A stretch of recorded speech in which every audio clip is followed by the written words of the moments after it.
سر اگر یہ مطالبہ نہیں تسلیم کرتے پھر آپ کیا کریں گے؟ یہ مطالبہ تسلیم نہیں کر رہے ہیں تو ہم نے باقاعدہ یہ فیصلہ کیا ہے کہ ابھی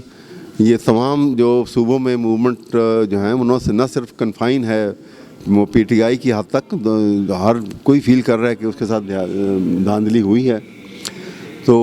وہ ایونچولی ایک یہ میگا موومنٹ کی شکل اختیار کر لے گی سینٹرلائزڈ 1 پوائنٹ ایجنڈا کے اوپر،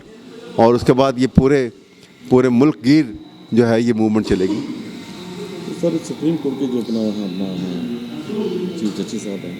انہیں سو موٹو ایکشن کیوں نہیں لینا چاہیے؟ عوام چاہیے تو ہے نا جی، آئین کے اندر تو پروویژن موجود ہے، آرٹیکل 184(3) اسی لیے ہے۔ اب انہوں نے اس کو ایکسرسائز ایز اتھارٹی کو تو چیف جسٹس نے کرنا ہے، اب نہیں کرتے ہیں تو اب ان کو اوپر کوئی زور تو دیا نہیں جا سکتا، لیکن وقت کا جو نزاکت جو ہے، حالات کی نزاکت جو اس بات کو ڈیمانڈ کرتی ہے کہ یہ اس سے اچھا موقع اور اس سے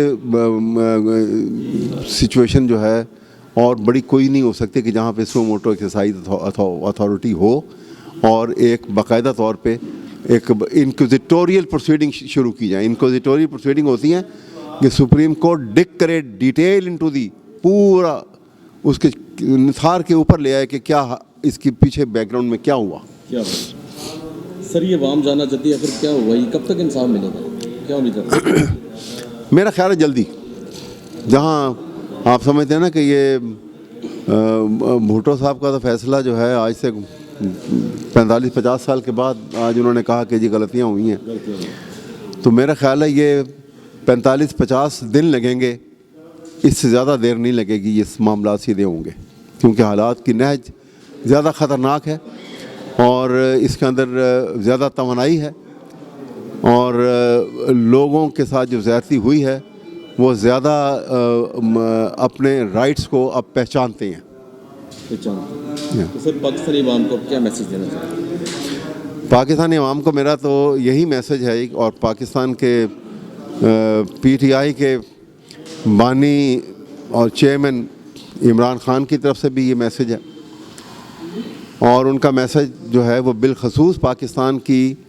نوجوان نسل کو، کہ آج سب سے زیادہ تعداد میں پاکستان کی نوجوان نسل جو ہے اس میں عقل و فہم بھی ہے اور جوش و جذبہ بھی ہے، اور توانائی اتنی ہے کہ وہ حالات کو بدلنے کی اہلیت رکھتے ہیں۔ اس لیے انہوں نے یہ ان کو ایک شعر میں ہی ان کا پیغام دے رہا ہوں، اور وہ شعر یہ ہے کہ اپنے ہاتھوں میں لیے شمع یقین آؤ گے، اب پیغمبر نہیں آئیں گے، تم ہی آؤ گے۔